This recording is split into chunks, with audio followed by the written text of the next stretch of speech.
来继续来看这个 Uber Eats 甲 Foodpanda 两大外送平台要来结合，但是公平会真担心，安尼一来会来霸占着市场，会无相对抗的力量，所以决议禁止结合。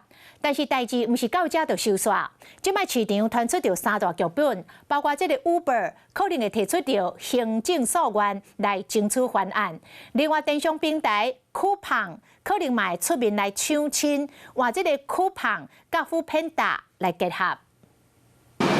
青菜箱甲粉红的色彩外送真悬，世界替大家送餐，这是大家熟悉日常。公平会总决议禁止因合并。未来这两种外送平台暂时拢会个存在，没有办法透过一些所谓的结合的矫正措施来确保维持竞争。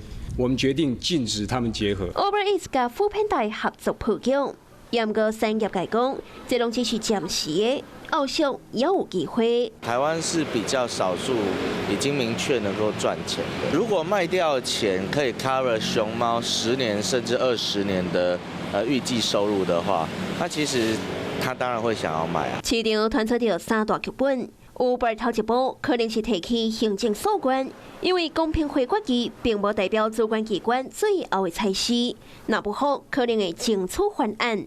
若是救济失败，Foodpanda母公司若想要卖，可能对家己退出市场，严格冇可能并购案直接失败。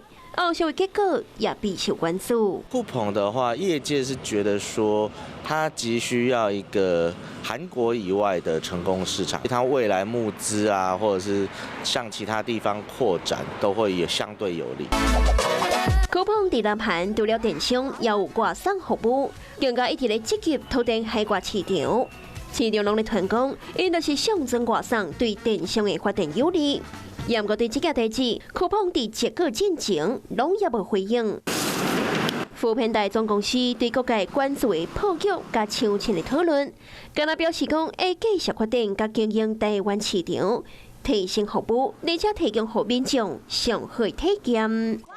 Hello， 我是张新文。想要抢先掌握最及时的新闻资讯吗？赶快订阅、按赞、开启小铃铛，锁定华视新闻 YouTube 频道。